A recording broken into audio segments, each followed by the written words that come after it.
Antek perusuh ormas preman FPI ditangkap polisi.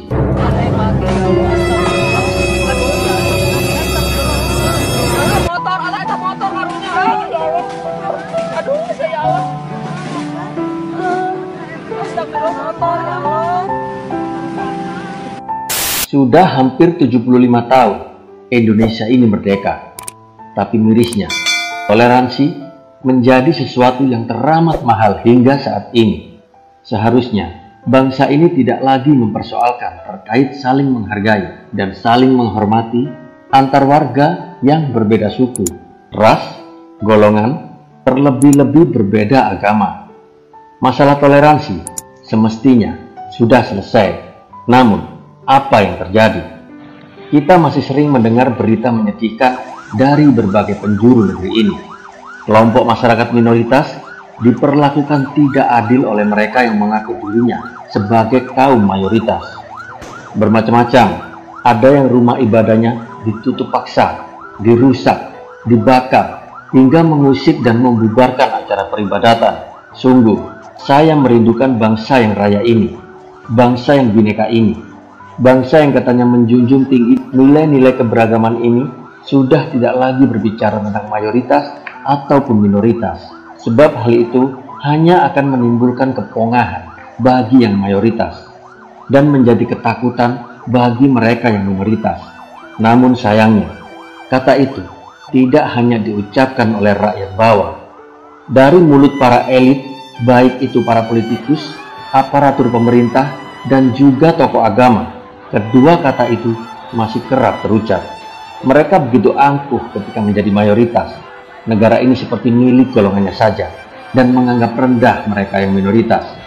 Sudah tidak tahu lagi entah berapa banyak gereja yang ditutup paksa, dan tidak sedikit pula tempat ibadah agama-agama minoritas lainnya yang dirusak hingga dibakar. Kasus pelecehan, penghinaan, hingga penindasan terhadap warga negara non-muslim juga teramat banyak jumlahnya. Mereka seakan diperlakukan seperti anak tiri. Sebutlah kejadian yang baru-baru ini menimpa sebuah keluarga Kristen di Bekasi. Keluarga itu melakukan ibadah di rumah sesuai anjuran pemerintah. Tapi apa yang mereka dapat dari tetangga mayoritas yang seharusnya mengayomi mereka? Keluarga itu didatangi oleh mereka yang menyebut dirinya orang-orang yang beragama dan memaksa agar ibadah itu dihentikan. Terlalu banyak contoh kasus serupa. Jika dituliskan satu persatu, saya tidak tahu akan sepanjang apa tulisan itu. Kemarin, 28 April 2020, sebuah kasus kesewenang-wenangan kelompok mayoritas terhadap warga minoritas terjadi. Sebuah warung milik Lamria Manula dirusak oleh sekelompok preman berkedok agama. Sial memang nasib Inang Lamria ini. Ia seorang warga minoritas, suku Batak, beragama Kristen pula. Lengkaplah sudah penderitaannya. Sehari-harinya, ia menyambung hidup dengan menjalankan usaha warung kopi. Tapi karena saat itu bulan puasa, ternyata ada sekelompok orang yang merasa terganggu dengan keberadaan warung tersebut. Tidak menghormati mereka yang berpuasa, begitu kira-kira para pembuat onar itu berdalih. Apa? Tidak menghormati yang berpuasa? Tidak menghormatinya di mana? Ibu Lamria kan tidak memaksa agar para perusuh itu meminum kopi di warungnya.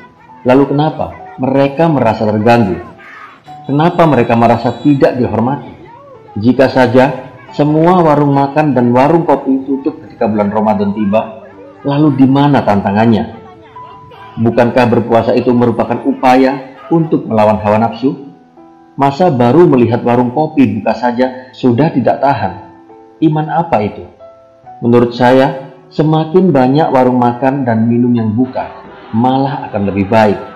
Tapi tidak bagi para laskar FPI itu. Melihat betapa arogan dan beringasnya mereka, mungkin mereka mengira bahwa negeri ini hanya milik mereka, bahwa di negeri ini hanya ada satu agama saja, yaitu agama mereka, dan mereka kebetulan terlahir sebagai minoritas. Mungkin mereka menganggap hanya sebagai penumpang saja. Pikiran busuk mereka itu tercermin dari lisan dan laku mereka ketika merahasia warung kopi milik Inang Lamria Manulang itu. Mereka seperti merasa lebih hebat dari Tuhan. Sesuka hati mereka memporak-porandakan usaha kecil itu. Mereka membentak-bentak, memaki, dan mengintimidasi seolah merasa diri mereka sebagai pihak yang paling benar dan harus dihormati. Tapi syukurlah, keangkuhan mereka berakhir di kantor polisi. Berdasarkan informasi yang dimuat di akun Facebook Pemuda Batak Bersatu, ormas yang mendampingi Ibu Lamria Manulang melaporkan kejadian yang ia alami itu ke pihak kepolisian.